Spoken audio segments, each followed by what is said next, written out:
going back to the Spencer Pratt video that, a lot of pastors aren't going to promote that video because it's got a couple of swear words in it. And right. True. Yeah. They wouldn't play it on Sunday. They wouldn't play it on Sunday and stuff like that. And if they tweeted about it, they'd be like there's language in it. Okay. And I would say that too, most likely. But at the same time, I'm like, this is a guy that gets it and he's fed up with this stuff. He's not, I don't know if he claims to be a Christian or not. I assume he does, but I don't know. But at least he's doing something about it. He's tired of the, we gotta grow spine, Yeah. If you hear a swear word, it's not gonna ruin your day. Right. Or just preface it, and be like, I don't agree with the language, but whatever else he said sounded pretty good,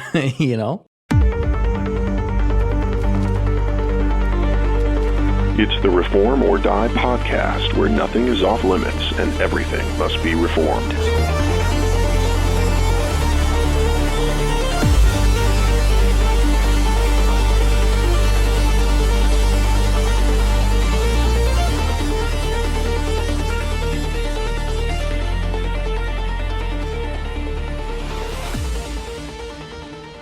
Welcome back to the Reform or Die podcast.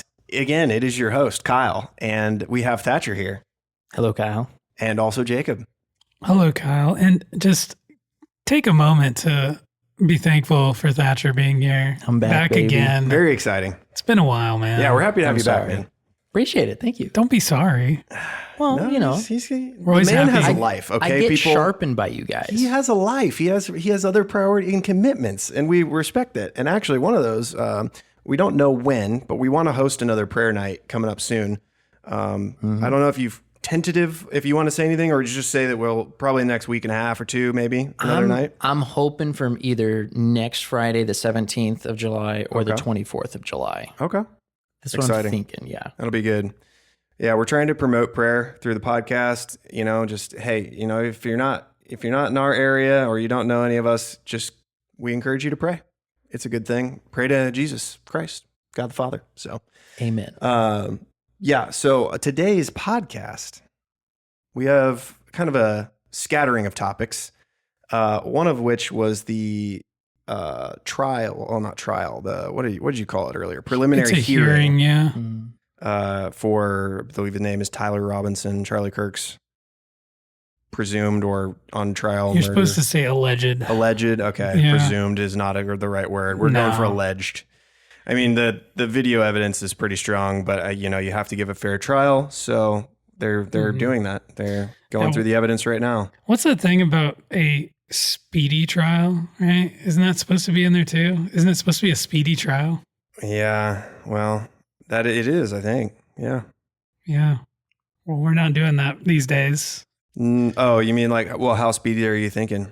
I mean, we're going to be coming up on a year. We're probably going to be coming up on a year before the actual trial even starts. So, I wonder how it works. Like if it's different for higher profile trials or, not a legal scholar here, so I'm not really going to comment on that, but. I mean, this is a big thing. Like if he is found guilty of everything, it's probably the death penalty or life in prison. Yeah. Two of those are major things. So my understanding with this preliminary hearing is they are currently accepting evidence and the judge is going to determine whether or not there's probable cause to charge him with the offenses that the prosecution is alleging and subsequently giving him the death penalty, potentially, if the trial goes through and he is found guilty.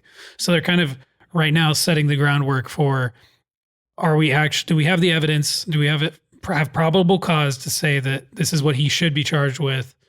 And then once that happens, then they can move forward with the actual trial. But,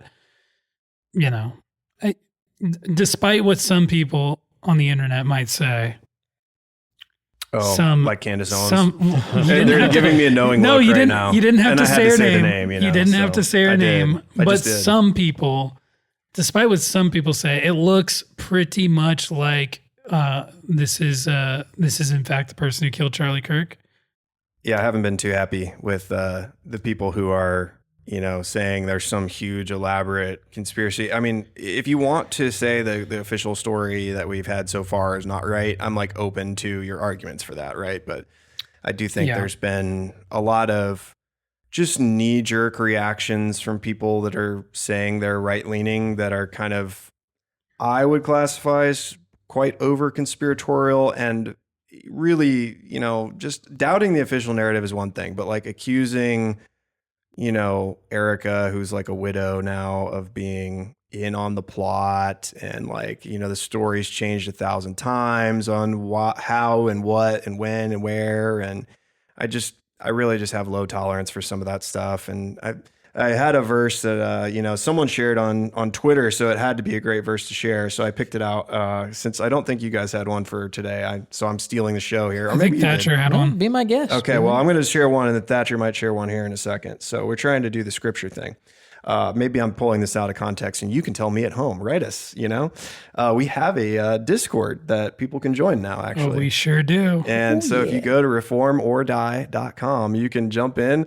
We're trying to get more people to jump in with us. We've sent out a few. I don't think everybody uses Discord, but if you do, you're welcome to come chat with us after episodes. We're pretty active on our Discord, so we're in there a decent amount. But yeah, feel free to write us that way or through the website. Shameless plug done. I will go back to Exodus 22. We're going OT here on this because my anger burneth. Oh boy. It says Exodus 22:22. You shall not mistreat any widow or fatherless child.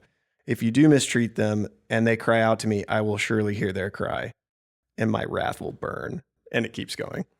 Obviously different context, different time, but I mean, I think general principle of like God has a special place in his heart for widows. And I think somewhere in the New Testament it talks about pure and faultless religion, taking care of orphans and widows in their distress, right? Mm-hmm.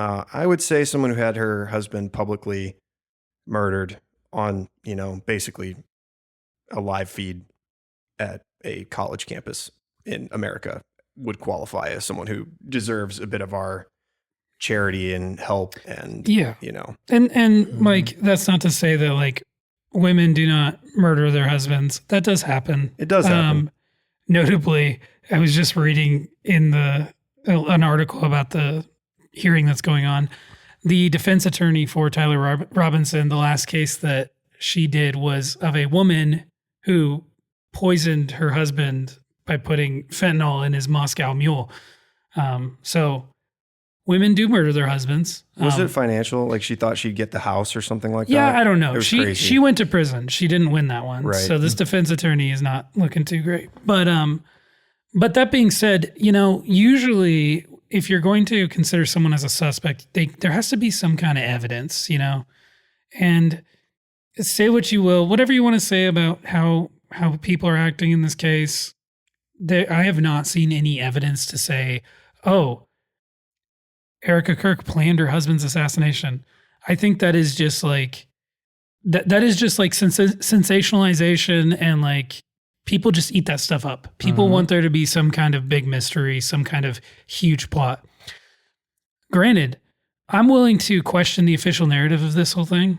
I don't know that I fully trust the FBI. I wouldn't be surprised if there was some kind of outside influence on Tyler Robinson. I don't know if that will come out in the trial, but it's possible. I'm a conspiratorial guy, but there's some conspiracies that get to the point where it's like, okay, I think you're just doing this just for the sake of just not believing the official narrative. It's always something else. There's always some sinister plot, and it's silly, guys. Yeah. It's to the point where there's like a huge swath of the population that is just outright saying, oh, Tyler Robinson's innocent. He didn't shoot Charlie Kirk.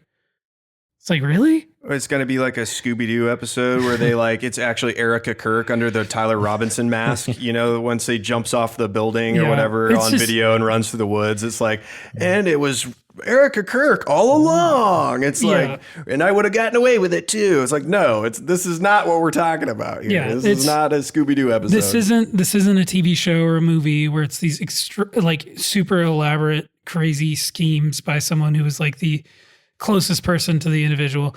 It's not like that. This stuff doesn't really happen. That kind of stuff doesn't really happen. And it's just, it is just make believe. And it is, it makes sense why people run with that narrative. Because I bet if you were to take a peek at Candace Owens' bank account over the last, almost year, you would see that she has done very well for herself, mostly due to the fact that she's been very heavily pushing this stuff. People have been watching, at least they were for a while. I don't know if I hope it's like a temporary boost where it's lots of people listen for a while and then they find out that she's a fraud and then they leave. That's what I'm hoping is happening. But yeah, and I mean, it is a lot of boost that went her way after the initial. It is a shame months. too, because like I liked some of the stuff that Candace Owens has done in the past, and it's just She's ruined her own reputation. Yeah, when people do stuff like this, it just kind of ruins their reputation. It just kind of it doesn't really invalidate the stuff they did in the past, but it makes you question it. You know, kind of like the Ravi Zacharias stuff, right? Yeah. You know, there was some a little different, but yeah. But there were some undeniable things that he, like some really good stuff that he did and some powerful messages that he gave. But then he kind of, you know, right after his death, all this stuff came out and it's like, ooh, that really taints his, you know, well, with his the image. with the Ravi thing, it's like words versus deeds. Like what he was doing was like evil, wicked, you know, stuff. Candace, it's like what she said in the past. I used to like some of the things she said in the past, but then now she's singing a completely different tune and like feels like she's turned into a different person is what it kind of feels like. And you see this with people who are kind of charlatans, like, and they just say the right leaning, you know, thing online because they know the right's gaining in power these days, which thank God, and it should. But like they just ride the wave, like Sarah, what's her face, Stock or whatever, the Elijah Schaefer and that whole bit. Like she was, or like Elon's sort of person. What was her name? Ashley something. Ashley. I don't know why I'm blanking on her last name right now, but St. Clair. That was it. Ashley St. Clair. Yes, thank you. Like the gas station. I'm embarrassed that I know that. And like Ashley St. Clair, she would have these like banger tweets she'd put out online. You're like, these are so good. I was like, oh, she was literally just saying whatever people wanted to hear. And it's like, okay, well, you said some good things, sure, like we agreed with, but then you yourself were just not behind anything you actually said, like a politician, you know, they just say the things that we want to hear and then they go backstab us. I think the moral of the story is women should not be allowed on the internet. What do we think about that, guys?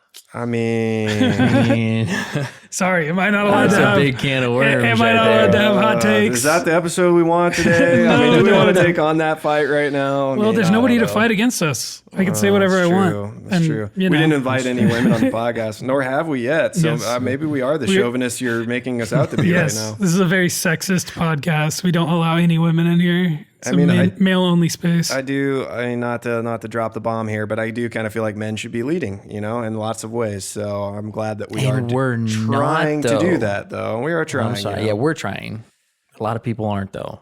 So I didn't mean to cut you off or anything. Well, no, I think you're right. I mean, part of what started this for me was just, you know, wanting people to speak the truth about Charlie Kirk. And like, you know, he was just an all-American, you know, he was an amazing guy. He literally could have been president one day. He was just a genuine soul, you know, Christian, great father. I mean, and they gunned him down for saying the most center of the road, center right stuff that you can imagine. And I was like, okay, why aren't we talking about this stuff? And so that's why we do now. We talk about this stuff. And it's hard for me, guys. I mean, even just, you wouldn't know this because probably not everyone knows me, but like speaking out is hard for me to do. I'm an introvert by nature. I don't like doing a lot of this stuff, but I'm growing into it. And I think everybody needs to. And, you know, we actually started I have a X account now I've been trying to use. So if you want and you're, on X, you can follow me. It's Kyle at Reform or Die. So I think it's just if you go to x.com/reform or die, you will find me. And I am trying to interact with politicians, pastors, etc. on there. And, you know, hey, like I think that we should be seeing our pastors do that too. Like when Spencer Pratt puts out his God Bless America video on July 4th. And I'm like, heck yes. Like, let's freaking go. Like, and he's talking about how communists want to rewrite your history. Every pastor should be liking that video and just being like super pumped about this. Like that kind of stuff is what we need to be engaged in the culture. And it like, I've always just kind of been a lurker online. I like stuff, but that's as far as it goes. I don't comment on anything. And so, I'm spreading my little wings right now. I'm trying to comment on some stuff, and actually be out there. And it's like one of my posts, I was like, got like 1,300 views or something. Let's go. I was like, not that it's because of anything I said that's special. It's just, when you're online, there's a lot of people online. Don't sell yourself short, Kyle. Well, you're special. I'm just telling you, us. I'm very new to the game here, guys. Very new to the game. So you're going to have to show me some grace, when you go follow Kyle at Reform or Die. But I think this is something we should encourage Christians to do. Engage in the culture. Mm-hmm. I think it's 1/3 of Christians don't even vote. Yeah. So imagine, if we actually had godly values that backed up what we say we believe in, and we actually went and voted based on that. If we voted for life, if we voted for protecting children, like we would see this country transformed. Yeah. Right. I mean, we're kind of talking about this before the podcast. Sorry, I'm kind of stealing the show right now, but do it. But voting, I think voting's a lot tampered with. We saw that with Spencer Pratt's election in California. He got boxed out by the third party candidate where the votes flipped 2-1 the other direction after she'd conceded. And she came back and beat him days, weeks, even later, I think. She conceded? She conceded on the night of because there was absolutely no chance she would win. And then all these votes came in like magic from Skid Row and like flipped 2-1 her direction. And over the next few days or week or more, she eventually surpassed him. And then they stopped counting right after she surpassed. So that's kind of how these elections roll. And it's like, it can be demoralizing and blackbilling, when you see stuff like that. But it's like, more than ever when you're down and out and when you see the country, go in the wrong direction, that means we need to put the full court press on these people and say, everybody needs to get out and vote. If you are a Christian, you need to get out and vote immediately. Well, during election season, not multiple times, we're not encouraging that, but maybe we are. But as many times as you want to, we can do the left's dirty tricks. Yeah, I mean, they are very dirty. So anyway. It's a joke, by the way. Yeah, we are joking about that. But anyway, so that was just covering a little bit of the Charlie Kirk stuff that's been happening, or the Tyler Robinson preliminary hearings. USA Soccer has been a big thing in the news. Well, it was. It was, I guess. R.I.P. This is where I need that soundboard so I can punch a button and it'll be like, wah, wah, wah, wah. Maybe that'll happen in the future. You could just do it like that and it's great. That's good. It's more personal. Yeah, true. They're getting my version, Yeah. We'll just cut a clip of you doing that and insert it. Oh my gosh. Yeah. We don't even use a soundbite. We'll just use that over and over again. So I have to know, were any of you guys watching the World Cup? Last night? Or have any of you guys been watching the World Cup? Okay, well, I will tell you my whole spiel if you want, but I've already been dominating the podcast. You can just give me a really short here. yes or no answer. I have been watching most of the extended recaps from the World Cup, yes. And so all not the watching USA the World stuff. Cup. Got it. Thatcher, what about you? I watched 2 games of the U.S. and both of those games we lost. Okay. So I'm the reason you were probably. jinxing it. Yeah, so you shouldn't have watched the World Cup. I should not have. Okay, good. I admittedly I've watched like a quarter of one game and it was a game with France. So literally doesn't even matter because France. But yeah, I haven't really got into the World Cup this year, mostly because I have a job. So I work. Man, you are really throwing some shade on soccer fans here. No. I've got some friends who are about to torch you now. No, and I think your friends might praise you. agree with what I'm about to say. Like they always do. I played soccer in high school. Did you play soccer, Kyle? Yeah, I played a lot of soccer growing up. I played soccer in high school. I love soccer. It's a really fun game. Here you're going to put the 180 on us. Oh, I'm a big soccer fan. I just hate the World Cup. Well, are you going to listen to me? I will now. Now that you've shamed me, yes, I will. I love playing soccer, and I think it's a beautiful game. And I used to love watching soccer, go into Sporting Kansas City games, our local team. But it's a good time. It's a really good time. But can you settle down over there? But there it is. Something that I've noticed as time has gone on in this professional sports ball game is that it has changed a lot. The officiating has changed a lot. there was once upon a time where I was an actual soccer referee. I took a course, okay? I refereed at least a couple of games. You were a soccer ref? I was a soccer ref, yeah. Look at you. For 3 and 4 year olds. Wow. Well, Just kidding. yeah. For 3 and 4 year olds. anyway. Hey, don't throw shade on 3 and 4 year But olds. the point is, I guess the officiating process seems to have changed significantly since the last time I was really into soccer and watching it. They do a lot of replays, a little instant replay action. They have cameras on the refs now, body cameras. They have a sensor in the ball that can detect an offside call within a millimeter or something. Body cams in case the refs take out a knife and try and knife someone on the field or something. Or a gun, I guess, if you're in America. I think that they have automated and regulated this game out of, like, they've just destroyed it. I think it is no longer, they've lost the spirit of the game, and it is no longer enjoyable for me to watch. Was it ever enjoyable for you to watch? Yes, You really 100%. liked it before VAR? You liked it? 100%. Are you even old enough for VAR to be like, that was not a thing before? Don't insult me, Kyle. No, I mean, them actually using it to determine to like retroactively change calls on the field, that's a very new thing. And it's kind of ruined the game, especially in the World Cup, on the world stage, right? It's just every 5 seconds they're stopping it and looking at a freaking computer screen to double check, triple check. They've got their sensor in the ball. It's like, yeah, well, technically this was 3.5 millimeter offside. We're going to call it. It has felt like the offsides calls were very, very close on some Yes, very, very But- close. And it's just, it to me, it destroys the spirit of the game. It turns it into just like it's like a mathematical equation now. It's just, there's no soul in it anymore. And the other thing that really ticks me off, really grinds my gears, is the freaking water breaks, the hydration breaks. It is kind of, it is a little homosexual that they call them hydration breaks. Sorry to use that word, but Kyle, did you get hydration breaks when you played soccer? we didn't call them hydration breaks. We probably called them like orange slice breaks if we ever did get them. And no, we didn't get them. You didn't get them, no. It was just halftime where you get orange slices or Capri Sun. That was Or the if way there it was worked. like, if someone's injured on the field, you can go grab your water bottle. Maybe it's because they're letting all these, pro athletes play into their 40s and they're like concerned someone's going to like No. keel over and die or something. They claim that it is for the health and well-being of these players because it's so hot here in America. Maybe they just want a Guys, commercial break. it's so hot for these African players here in America. They just can't handle the heat. They've never experienced anything like it. These South American players, they've never experienced heat like this. You know what it really is, guys? Tell me. They just need to be able to they need to be able to sell advertisements. They need ads. That's why soccer has never been popular.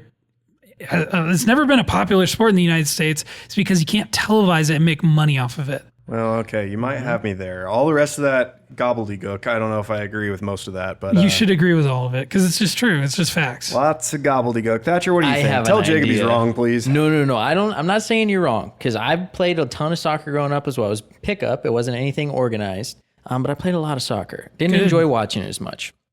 But maybe some of the reason that they're doing all this stuff and trying to make the right call is because a guy barely gets touched on his elbow and he starts flailing and acting like he's hurt just to get a call. Like, what happened? That's like necessary in soccer, basically. I know, and I don't like it. They're also I get fully like the referees are fully within their like purview to call that as a foul and give the person who flopped a card Yeah, for that. and they don't. They should. They should. They've done it in a couple games The during the World game Cup. where the USA guy got red carded. I just watched the clip. The guy that got hit and hurt or was rolling down on the ground, he's raising his hand up like, "Oh, stop the play. Oh, I need help." Oh, it was like, what are you Yeah. doing? If a guy's truly in pain, he's not doing that. You don't see it in the NFL. They even though there's a scream lot of like they're flopping there, dying too. every time someone taps them on the back, Yeah. No, the spirit of the game has changed quite a bit. Well, that's There's I always- feel like that's always been around. There's always been Screaming and some crying. level of flopping, but Oh, they go to flop school, bro. okay. I saw a You know clip. this. Don't tell me you're there's- going to there's- disagree with that. No, I'm. There's always been some level of flopping, but I feel like It's just dialed up. every other aspect of the game and like these new regulations and everything that they're doing, it's all just kind of coalescing to a point where it's like the perfect mixture of just it's just pain, dude. It's sadness. Whenever I watch these games, I watched a little bit of that France game. It's depressing, dude. I have to visually confirm how much I'm disagreeing with Jacob based on the grumpy nature of his face as we're going, so that I can tell if I'm pushing too hard, So I'm backing off slightly because he's giving me the evil eyes right now. But I think another interesting thing about the whole soccer, stuff was, I will tell you briefly my thoughts on the U.S. Like I thought they had an amazing run. They were very close to their best that they've ever done. If they'd won that game, it would have been pretty much equal to the best they've ever done. I think they've been to the quarter. Maybe one time they got third, like way, way, way back in the day, something like that. Remember. But I think the quarterfinals are about as good as they've ever done. And that's hard to do with the whole world. It's not, and it happens once every 4 years. So I don't want to misspeak on this because soccer fans will know, but I don't think any country has won it more than like a handful of times, 4 or 5 times. I think Italy's up there near the top. They didn't even make the World Cup this year. Oh, did they not? Oh, no, they didn't. I don't think they made it. And they let more teams in. Mm-hmm. So they went up to like 40, I want to say 8, 42, 48. I think it was 48. It was 32 in the past. So they let more teams in, and still big names didn't make it. Couple things. Everybody should love Holland, who I do not like. Erling Haaland, I think is his name, from Norway. Did you see any of this stuff? Yeah, he's funny. I hate saying that because me and my friends were kind of Liverpool fans, and he's a Man City player. And I've always liked Man City. What's that? I've always liked Man City. You like Man City? Yeah. All right. Well, you're allowed to like this guy. Because I have not ever heard any interviews that he's done. He was so humble in his interviews. It's just whenever someone's super deferential, humble, like, just happy for the team, that kind of stuff. It kind of gets me going. And then he's hilarious. The guy's just like funny. He's this huge ogre looking guy. I don't know if you've seen him, Thatcher. Oh yeah, he's huge. His neck is like a giraffe. Did you see the walk around on the field that he did where he leans his head forward? Really far forward. He looks like Despicable Me, Gru's like brother or whatever in one of them, like the blonde haired version of Gru, basically. They walk really far forward head. It's hilarious. Like the whole thing's hilarious. But anyway, they're doing the Viking like row. They're like kind of bringing back this like masculine, like reconnect with your roots from Norway. And I love it. I think it's great. We should be promoting that kind of like masculine energy, So I don't know. I think it's pretty awesome. That was one thing I liked. One thing a lot of people disagreed with, and maybe Jacob will have thoughts on this, that I will agree with by tacit agreement because I can't disagree anymore, is the whole Balogun red card thing. That what happened was the U.S. got a red card. Florian, I don't know how you say it exactly. Balogun got a red. He's like our, I think, center striker. He's one of our strikers. And forgive me, real true soccer fans, because I'm not super soccer. But in soccer, when you get a red, you sit out the rest of that game. You play down a man. So we played 10 versus 11 for much of the second half. We still won. We even got an amazing set piece goal, which is crazy. And then what happens is that player can't play the next game, or potentially more. But it was just one. Usually it's just standard one more game. So he was supposed to sit. Well, apparently Donald Trump picks up the phone and calls FIFA or whatever, and they decide to remove that penalty for the next game. So he could come back and play when you're not typically supposed to be able to do that. So we would have our full squad. It would still be 11-11, but we get Balogun back. And a lot of liberals were very upset about that, thinking Trump was like, corrupt, pulling the strings, etc. What do you think about that? Yeah, they did a whole 180 from, he shouldn't have got a red card. They should rescind it or whatever to, Trump called him. Oh, he deserved the red card. We can't do this, blah, blah. This is unprecedented. I just want everyone to know. I saw the picture, a little infograph of this. There's been there's been 4 red cards that have been reversed, like red card suspensions that have been reversed in the last 30 days throughout FIFA. Oh, really? Yes. I didn't know that. So this is not a super unheard of thing. And one of them was, I think, for Ronaldo. I think he had a red card. It was kind of unheard of for World Cup. No. Ronaldo got red removed or additional suspensions. He had a 3-game suspension. They reduced to 1, and the 1 was a friendly game. So he basically had it removed. Yeah. So, I mean, this has happened before. For Ronaldo.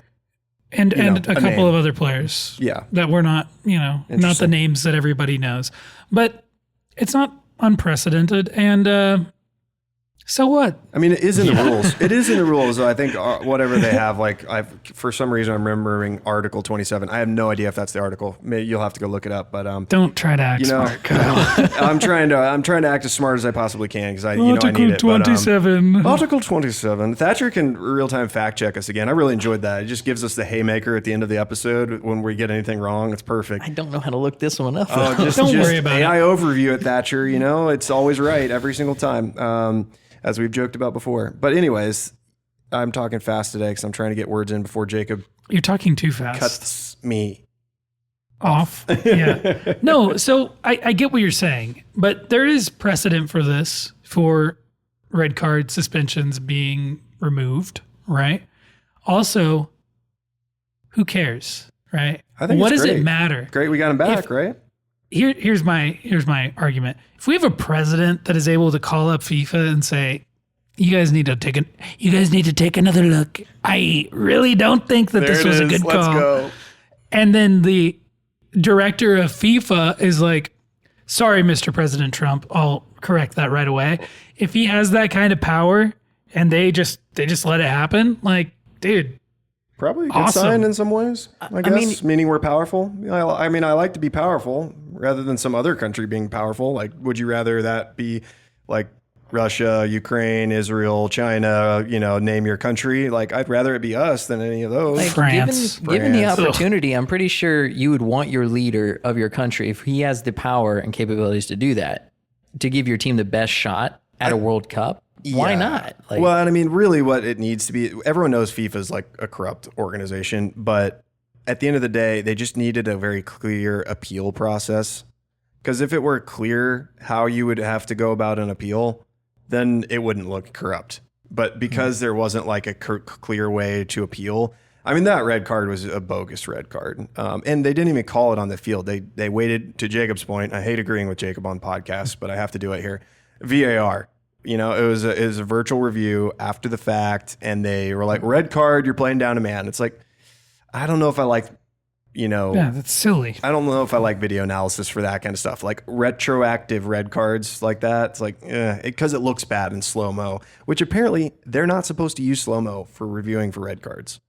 I don't know if they do. Maybe you just get to see it for television purposes, but I probably have only doled out misinformation twice so far. So Yeah, you'll it's have to okay. figure out where and when. hey, as long as you're confident when you lie, Kyle, it's no problem. Okay, good. nobody will notice. All right, so that's USA soccer. I don't want to talk about soccer the whole time. Do you guys want to talk about soccer the whole No. time? Okay, last thing I'll say on soccer, since I have to disagree with Jacob, and we can't move on yet, is everyone is freaked out about how poorly we played against Belgium.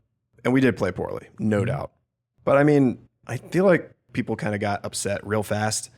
Like way too fast. Like, I don't know, what's his face from Barstool Sports was really freaking out. Belgium's Portnoy? also Yeah, he was really freaking out over it. I'm like, dude, I mean, let's all take it in stride here. We almost made the quarterfinals of the World Cup. It's a pretty good result for us. Like, it's a really good result. And also, one of the reasons I wanted to talk about this was because the team was praying after every game. It was awesome. Like, the whole team was kneeling in like prayer after games. It was great. Like, that's partly why I got into this World Cup, was I was really excited to see them. And when they lost, they still prayed. And I'm like, that's great. We should be encouraging that kind of stuff in our players. And for me, it gave me a lot of national pride just seeing them pray together. Yeah. Also, Belgium is actually a pretty good team. Yeah, they so, like, We shouldn't be we that had surprising. our worst game of the tournament and the biggest spotlight of our, in the toughest match. And that's why it looked bad. And our goalie had a brain fart for, 20 seconds and gave him a free goal too. So there's that. Twitter is a real thing. So as I'm telling you guys, I'm trying to interact with people on Twitter. There's probably someone who's a half decent, commentator on sports, Jason Whitlock. And he was out there saying something to the effect of he would be rooting for Belgium. And I'm like, what? And he explained why. He was like, it was basically a reaction to the red card reversal, I think. I was like, dude, you need to chill. It's America. We root for America here. Okay. I'm even happy when the crazy girls soccer team has won their World Cups, the women's U.S. women, even though they're all total libtards and it is, lady soccer and people care a little bit less, I would say, on the whole. They should be in the kitchen. I'm just kidding. It is. Wow. We just tanked the whole episode right there. Joke. Thank you, Jacob, for that. Guys, it's a joke. All right, we'll move on. Jacob, that's Jacob's signal to me to move it along. So, SSPX, what does that mean to you, Jacob? What do those four letters mean to you? It is the Sacred Society the Society of Saint Pius X. Man, that's pretty good. I think that sounds right to me. Yeah, our viewers at home, our listeners at home will fact check you, but. So, SSPX in the news right now. They've been around for quite a while, right? Since like the 80s or something, 70s. I mean, what my understanding of them was that they've been around and they're kind of like an older rite. They have do they do more Latin masses? Yes, I think they stick with the Latin mass mainly. So from my very basic understanding of it, they're very traditional. They are old school Catholics. They stick to the Latin mass. They don't follow Vatican II, I don't think. Oh, do they not? Yeah, I don't think they do. I think they refute that. They go against that. And they've butted heads with the Pope, with the papacy, notably. Is it papacy or papacy? I've never really. Doesn't really matter. It's fake anyway. It's all fake. I'm sorry. It's all. But yeah, shots fired. So SSPX is now they decided they wanted to ordain some bishops. So they did that. And as a result, they have received a excommunication from the Roman Catholic Church. I thought you were going to say cease and desist, but no, excommunicado. They've been kicked out of the Roman Catholic Church. So I just wanted to say welcome all of my SSPX brothers. We'll call you cousins for now. We'll see if you can be qualified as brothers. Brother and cousin in Greek are apparently the same thing, according to some scholars. Yeah, but yeah, our brothers from the SSPX, welcome to being Protestants. You're currently protesting the Roman Catholic Church. We'll welcome you with open arms. We can teach you a thing or two. We've been doing it for quite a while, actually. No doubt. No, but in all seriousness, it's interesting to me. It does, the myth, and to all of our Catholic listeners, just, listen for a second and just, save up your venom for,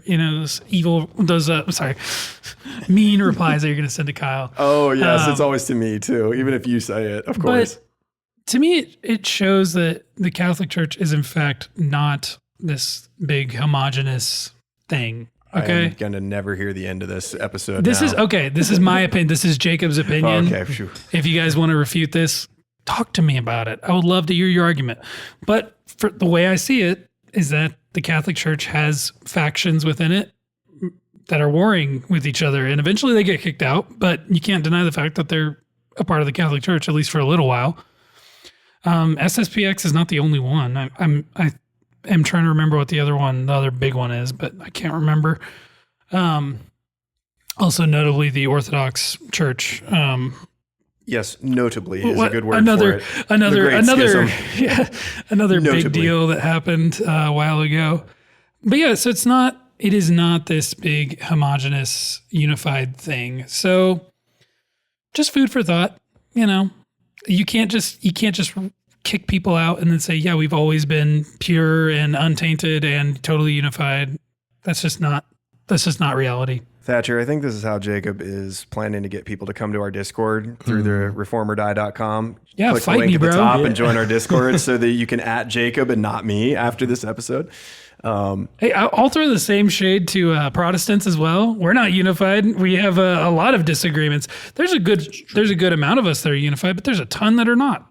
And I would say the same with the Orthodox Church. I'm not terribly unified with, certain Protestant denominations that are extremely left-leaning, and liberal in their theology, just like I think a lot of Roman Catholics are not terribly unified with the priests who are openly gay and promoting that in their, their churches. I think what this really shows me is that the earthly institution, I know, instituted by Christ, right, given to Peter, whatever you want to say, guys, but the earthly institution is full of flawed men and there will always be issues. That doesn't mean the church has been overcome by Satan. That doesn't mean the church has been destroyed.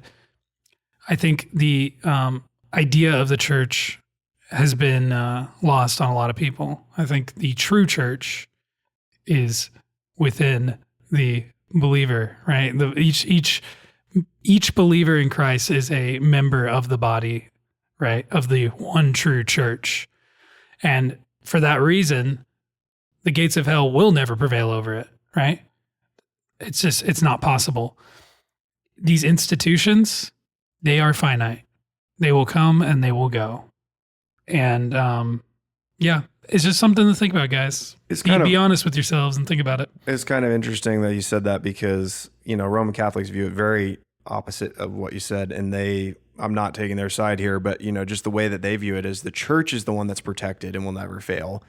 And it's always right when it really matters on faith and morals, etc. And the individual is the one that can lose their salvation. And I think most Protestants see it exactly the reverse. The church can err. People can err. But if you are truly saved, I think at least in the Reformed traditions of Protestantism, they believe that once you're saved, you are saved. God is not going to abandon his child, right, to the hands of Satan. It's once you are in God's arms and he has paid for your sin, and you've received Christ, you don't the Holy Spirit doesn't get ripped out of your body, basically, or out of your soul, that doesn't happen. But that, mortal sin in the Catholic Church is that you lose grace. Your state of grace. And obviously, us based Protestants, we know since once we're saved, we're always saved. We can just go on living however we want, right? Right, Kyle? Well, if you read Romans, that's not the case. Yeah, no. Wait, what? Is that not an official Protestant doctrine to go on living however you want? Yes, we do not promote sin, actually. It's that's a shocker. The thing that's interesting, I heard someone try to describe why Protestants, why the objection is answered well in the book of Romans about, are you saying that we should sin so that grace may abound? That's what Paul talks about. Go on sinning so that grace may abound. And we say no to that, just like Paul does. And why? It's not because, you could lose your salvation, so you should be motivated not to lose your salvation. That's not the answer Paul gives in Romans. What he says is basically to the effect of, we have the greatest gift. And when you know that you have the greatest gift and you're living in freedom, you will go on wanting to live free. When it's written in your heart that you have the Spirit and eternal life is knowing Christ. So when you know Christ, it's why would I ever want to give this up? I would never want to give this up for anything else, right? We have moments where we sin, but what keeps you coming back is when God gives you that gift of eternal life. You know him and you're man, I need to, I want more life. It's like getting a little bit of a good thing, It's try and tempt me with a lesser video game if I'm playing a great video game. It's just, maybe for a second, but I always come back to the better thing, whatever it is. It's you're always going to get drawn back, and we should, it's not saying it doesn't take work to pursue Christ. It does. You put in effort, I guess is the best way to put it. You read your Bible, you wake up, you pray, we go to prayer nights, that kind of thing. Mm-hmm. Anyway, Kyle, sermon over here, but welcome SSPX, I guess. I don't know. I guess is that what we're saying? I feel bad because I talked to some of my Catholic buddies earlier in the week about it, and they said a bunch of things. I'm I don't really fully understand it all. So, Catholics, join us in the Discord or give me some comments on X, Twitter, I will say, because it's weird to say on X, but. Yep. That's the Odyssey is a thing. I don't know if we wanted to talk about that at all, but I was dude, it's apparently getting ratioed to oblivion on YouTube, the trailers. People are just downvoting the crap out of it. Didn't we talk about it? I'm kind of good. Yeah, I feel like we might have actually talked about that one in the past. We'll skip that topic. But I don't know. I was kind of I'm good with that. Apparently, it's not even playing in Greece. Is it not? I was seeing. I don't know if that's true or not, but I was seeing a list of places it was playing, and I didn't see Greece, and I was like. Well, Matt Damon can't go to Greece. He's been banned in Greece. Really? Yeah, lifelong ban. Really? Why? Yeah. What did he do? I'm just making this up. Oh my gosh, dude, you are so dry. I could not tell. Wow, that was solid. Thanks, okay, Thatcher. Got him. Thatcher had to get some misinformation in after me, and after Jacob. So I'm glad you did. That was good. Yeah, I wouldn't want to play it in Greece either because I'd be oh man. Oh, we were going to talk about Mitch McConnell too. Yo, what's up with that boy? That's crazy. Yeah, so I'm not sure exactly. There's rumors. It's kind of a developing story. Wait, what? It's always Yeah. hard when stuff's happening on the Tuesday where you're like going to record or whatever. And, but like Mitch McConnell, there were reports that he was like brain dead. Oh no. Yeah, apparently he's been in the hospital for like a month or something. But the long reports time. may or may not be true. There's mixed reporting on it. One of the things that people were pointing to was like a accidental leak of a headline from some news organization talking about like looking back at the service of Mitch McConnell or something. Almost looked like the headline almost made it look like a memorial kind of thing. But it said like right before the headline, it said "do not use" in full, like all caps.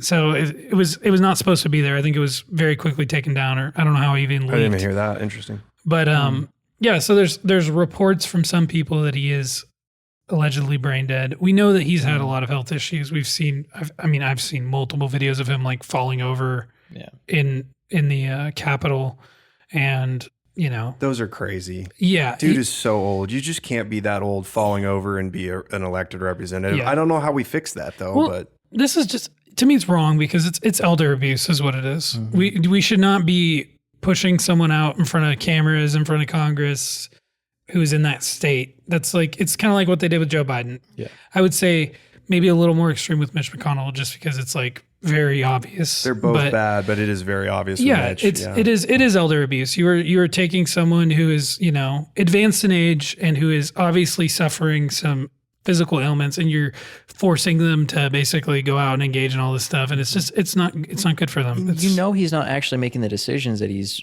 working on, and so they're just putting the blame on him if something goes bad. Yeah, it's not good, and it's like this is not something that a Christian society should do. Well, and I mean, it just is, we need to be engaged in our political process as Christians. We've kind of talked about that earlier, but we need to get out and vote in our primaries as well. Like, we need to weed out, you know, really, really bad candidates. And for people who are old and are losing their marbles, we just can't have them serving. We have to find some suitable replacements. I know it's hard to get rid of a guy like McConnell because he has so much money, you know, behind him and the establishment, and he's so corrupt. But like, you know, we have to try, you know, to get people like that out. Like, I mean, his wife is like she's Chinese, I believe. Yeah, And there were reports that McConnell really is like, because of his wife, has very strong connections to China. I did not know that. yeah, There were reports that she like is over there right now. yeah. I saw Or just that, came back. Well, I saw that she went over there the day he was hospitalized and has not come back. Yeah, a lot of these rhinos, they're going to have ties, but like him is in particular, I'm pretty sure his wife is Chinese, and like they have like, it's really, really shady stuff, You know, just because we're voting Republican doesn't mean we vote for every Republican. And I'm not a big Mitch McConnell fan, so I think he's tried to do a lot of damage to the country, and we kind of need to find ways, right, to get better people in office. So encourage people, you know, it would be good people to run. If it's, you know, somebody that you think could be good, really tap on the shoulder. Like, hey, Jacob, you should run for office. I think you'd be great at it. Absolutely not. Maybe Thatcher's probably, Thatcher's Thatcher would squeaky be the best, clean. We yeah. should have Thatcher run for office But that's the thing, though. We need Christians to get out and vote. and run both. And run and vote. Like, I think we could change the entire outcome or the future of America with like 2 election cycles if Christians actually got out and voted. And voted Christian. And voted Christian. Yeah. Not just And voted, but good voted and Christian. Yeah. right. Like, if you call yourself a Christian, you should be able to vote well. You should be able to. I mean, the biblical values, I'm not saying that it's always that biblical values line up on like one particular party or the other, but right now it really does, dude. Like, Yep. I mean, you're talking about saving lives in the womb. You're talking about 2 genders. It's just gotten so insane. The left is captured. I mean, you saw like the you know, different things they do, like the polls they do on do you love the country? Like, do you really love the country? And there's like only 30% of Democrats were answering that in the affirmative, where it's like 80 or 90 for Republicans. It's like Republicans love this country, and it's partly because we know our awesome history, and it really is awesome. And the left has been lying about our history and how evil we are. I mean, I just saw another, did you see the Christopher Hitchens clip that I played earlier on or I sent to our Discord earlier about like Hitchens was debating somebody. Hitchens was a pretty big debater, and he talked about how many Americans were sold over to Africa into slavery. Did you see this one? Oh, I did not. I think I might have seen a little bit of that. It was like 1.5 million of us were sold in slavery, and people just don't know it from the 70s and 1700s and 1800s to like 1850 or something. People just don't know that about our history. It's like they always see us as the, oppressors and the evil people. And it's like, actually, we're the ones that ended slavery, by the way. England, William Wilberforce, and later in the States, we got rid of that practice. Whereas lots of other places in the world are pretty much still going full, going for it. So people just don't know. Josh Howerton, sorry. He had a really good podcast recently with another guy on there talking about kind of the history of United States with stuff pertaining to that. And I thought it was really good. So, but nice.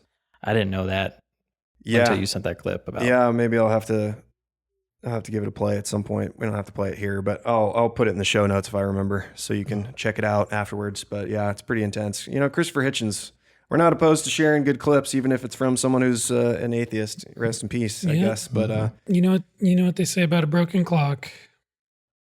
It's right twice a day. Yeah, it can be. It can be right. It's wrong all times of the day. It can be right. Did they say that? It can be right up to 2 times a day. Up to 2 times a day. Not exceeding 2 times. That's funny. No, but going back to the Spencer Pratt video that, a lot of pastors aren't going to promote that video because it's got a couple of swear words in it. And right. True. Yeah. They wouldn't play it on Sunday. They wouldn't play it on Sunday and stuff like that. And if they tweeted about it, they'd be like there's language in it. Okay. And I would say that too, most likely. But at the same time, I'm like, this is a guy that gets and he's fed up with this stuff. He's not, I don't know if he claims to be a Christian or not. I assume he does, but I don't know. But at least he's doing something about it. He's tired of the, we gotta grow spine, Yeah. If you hear a swear word, it's not going to ruin your day. Right. Or just preface it, and be like, I don't agree with the language, but whatever else he said sounded pretty good, Yeah. We do need to grow a spine. Christians used to be tough people, man.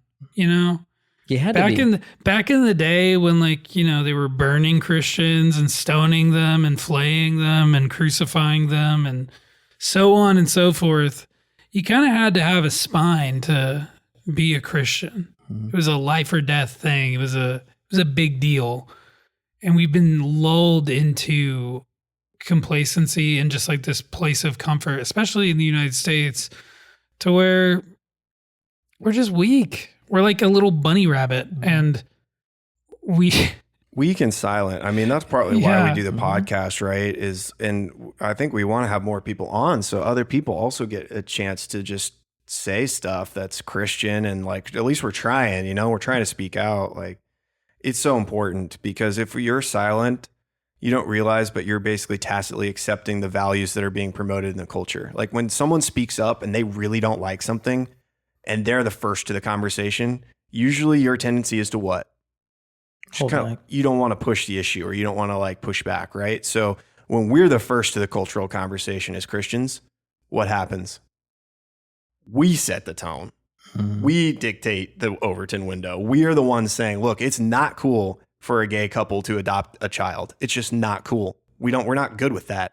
The abuse rates are high in those situations. Not cool with that. Not cool with gay marriage. It's not biblical. It's not a good value. It's not actually promoting society. There's no children that come out of that. It's not cool. All right. Not cool with abortion. We say these things because we are right and because it's true and it's good for society. You want to build a successful society, you build it on the family. You build it on God first, the family right after that. We don't have families anymore, man. They're falling apart. It's we got to get out there in the culture.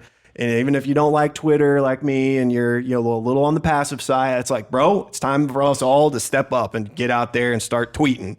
We go to our prayer nights. We get out in the culture. We start, making a fuss about this stuff because we don't have Charlie Kirk out there, got our back right now. It's I love Charlie and I miss Charlie, and we need 1,000 million more Charlies out there. If every Christian just did their part, tweet your, representatives, just get your voice going. it'll move the ball, man. It really will. Like, and you see that with non-Christians. It's like, why are we always the second to these fights? Like, dude, why is it Elon Musk is out here saying we should have a Christian culture? He's not even a Christian, bro. Mm-hmm. I love that. I'm thankful for that. But it's like, we need to be the ones saying it, you know, and we're always late.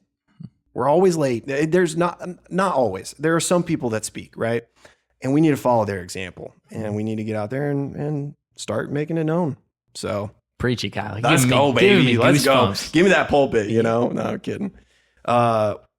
Anything else on that? I did have one thing I wanted to mention briefly, and I do feel bad saying it for our Catholic audience, but I shouldn't, because now I just preached about preaching, and now I got to say it. But I do think there's a tendency to justify bad immigration that's hurting countries, and the Pope has been consistently doing that. Several popes, I believe, have been kind of welcoming of immigrants, and that you see Europe just collapsing under the weight of illegal immigration.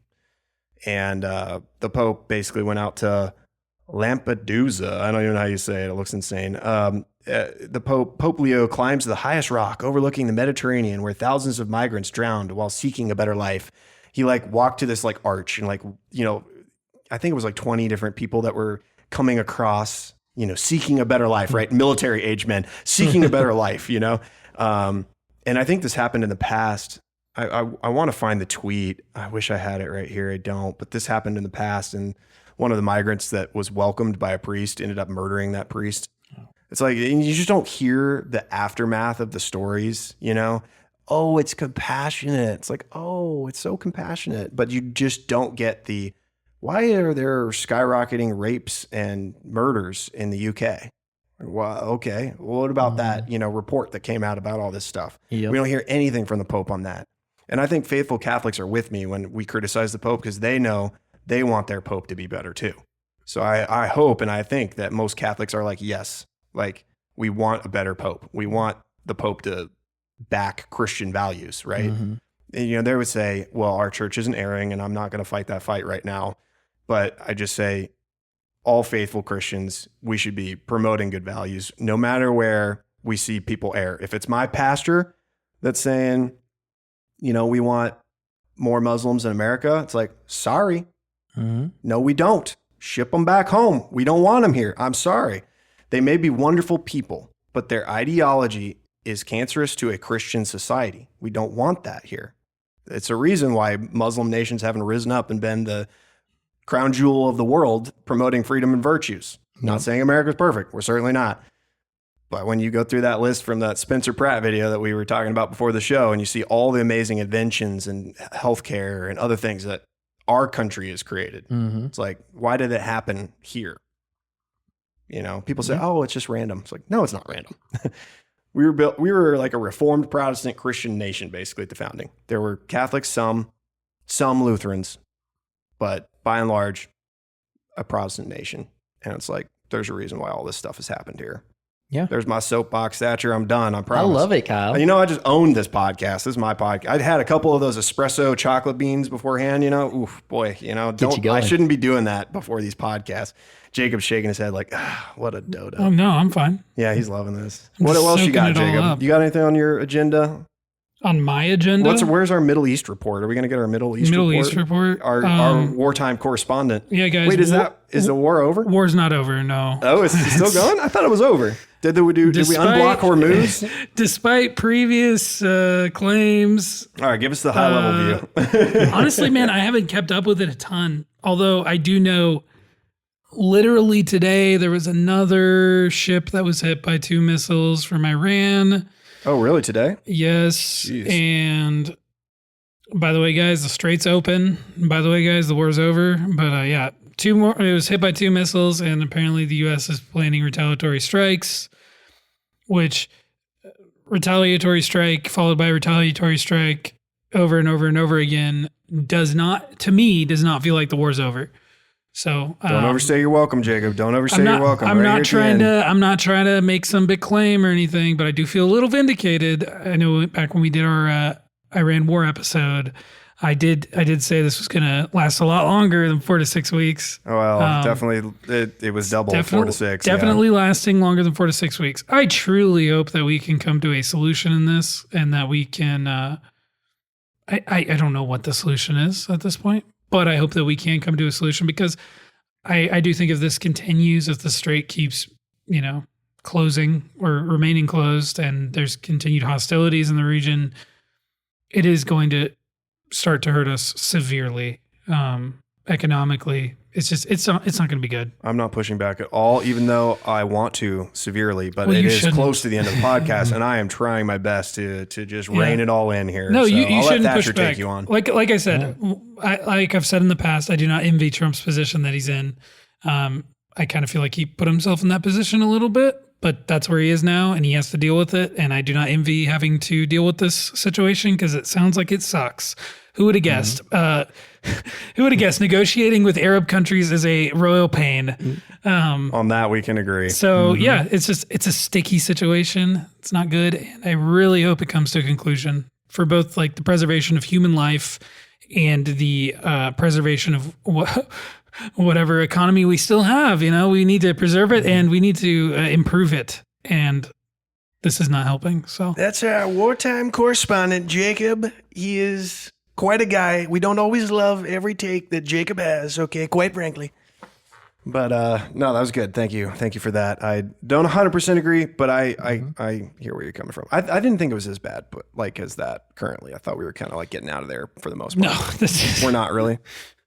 Yeah, no, there's not really been any. There's been like all these, talks and agreements and memorandums of understanding and all this. At least he's not brain dead. There's been a lot of jargon. Yeah. There's been a lot of gobbledygook. Okay. That has been spoken by both sides, and to the best of my understanding, it seems like nothing has actually happened, and we are right where we were a few weeks ago. It's just. I mean, gas isn't $4 a gallon anymore. Yeah, but So something's changed. yeah. Jacob. I would be interested to see why. Thank you, Thatcher. There's other reasons why gas prices can go down like that. Can just kind of drop down like that. And it's not always. Oil. It's not always necessarily a good sign. So Interesting. I'm going to take a hard left here. Thank you for the update. I actually kind of like checking in on the topic every so often, because I think it's good for us to do. That's why you let me come here still, right? I do. Just to give you a little update. Well, I mean, it's kind of all of our podcasts. So, what was I going to say? The AC debate, which kind of spawned out of how we started with, or right after our start with, with, a lot of Europeans coming to America have discovered that we're not as bad as our news dictates, to them. They don't really understand America, and they've come over and they've been like, Americans are really nice. I saw this one video of a German guy who got a lift on picked him up. Some dude from Boston picked him up and drove him home because he couldn't get home from the game or whatever. Like something happened, I don't know. And he was like in tears relating it to the reporter, just how kind it was and how nice Americans were. It was like really cool. Like those are heartwarming kind of stories. Yeah. But the AC thing was that Europeans don't understand air conditioning because most of them don't have it. They don't really use it. So they have a lot of people that actually die over their summers because of heat. Yes. Which is really bad. Yeah. And also in New York, right? I'll let you talk. Yeah. So I can't remember if it's all of Europe or if it's just England. I think it's just England actually, or the United Kingdom in general. They have more heat related deaths annually than we have gun deaths in the United States, which is a fun statistic. That is so crazy. Yeah. So if they, I'm not even going to go there. But yeah, so they do not have air conditioning. And that's culturally, I guess, how they've done it. And, not enough of them have come over here to experience the blessing from God that is air conditioning. And truly, I mean that legitimately. Air conditioning, it is pretty amazing. Is a blessing from God. It is something that promotes human flourishing. It blesses people in a lot of ways, and just refrigeration in general. Like so much of our industrial base and our food production and transportation and our accommodations that we live in, it all revolves around refrigeration. And that technology has allowed humans to advance quite a bit technologically. We've gone up the tech tree quite a bit. There's a lot of tech tree skills in that direction. Yeah, we've unlocked a lot of tech tree skills. But yeah, air conditioning is not one of the tech tree branches that the European peoples have explored yet. And they're feeling a little discontent right now. And after experiencing it here. Yeah, they come here and they're like, "What? You're telling me it's 70 degrees inside your house right now? It's like a refrigerator. I step outside and it's 95." But meanwhile, in New York City, apparently they're like rationing electricity or something. I don't know the full story, but it's like crazy. They're saying you shouldn't be setting your AC below 78, from what I understand. Yeah, so that happens. They'll even do that here, believe it or not. But they're not even in a heat wave, to my understanding. Well, so they'll do it here as well, and it's really just about power. It's just about power distribution and like the load on the system. So during peak hours, they will basically require people to set their temperature to a higher temperature, essentially. They do that here as well. If you are a part of a program with the power company where they say, "Hey, we'll give you this free thermostat," and you say, "Okay," and then you get the free thermostat. What you don't know is that when you get that free thermostat from the power company, that gives them the ability to control it and change the temperature during peak hours, which is unfortunate. A lot of people find that out and they're like, "Oh, this sucks." The time when I need my air conditioning the most, I have to be miserable and hot and sweaty. It's also just not efficient to heat your house up and then cool it back down again. But I digress. I do all the time. Yeah. Yeah, it's really not efficient at all, Kyle. Okay, good to know. But yeah, New York is reaping the benefits of Mamdani. I don't even know if that's necessarily a Mamdani issue. I think that's just... Really? I thought he was saying that they should get rid of it, basically. I think it's just an issue with the power grid. I think our power infrastructure in this country is pretty abysmal, and we're still having some side effects of that in this day and age. But with the European thing, I know a lot of people think that like air conditioning is the worst thing in the world for the climate, which is just not true at all. The amount of if you want to take the whole climate change approach on it, the amount of actual damage that it does to the ozone layer, is minuscule in comparison to so many other industries, cows, outdoor swimming pools.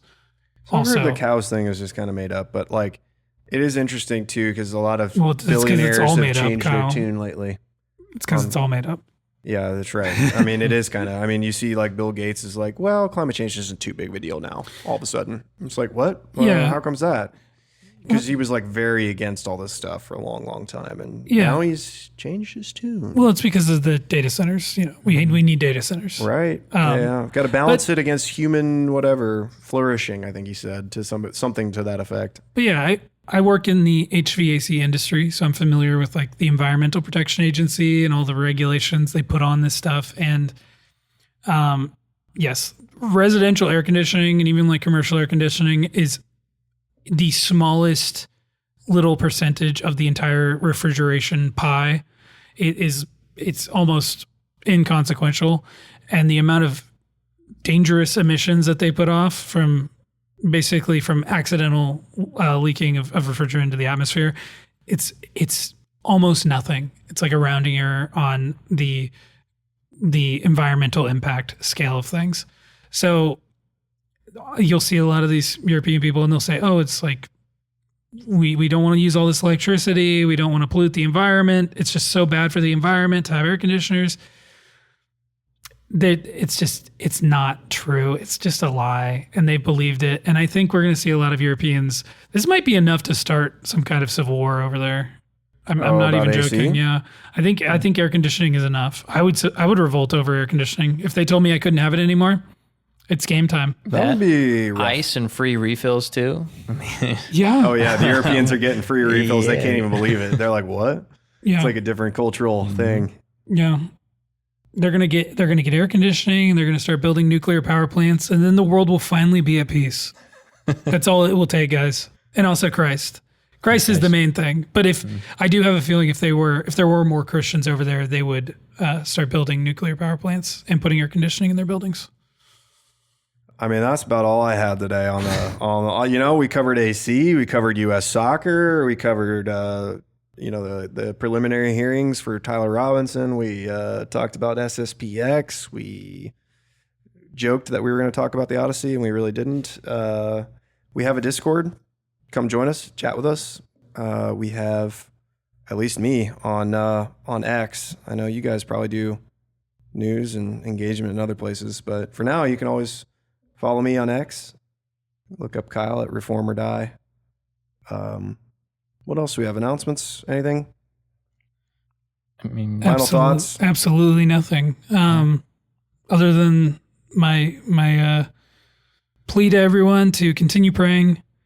Get some alone time with God. I've been convicted about that. I need to be better about that in my life. But have alone time with God. Be in prayer. Read the Word.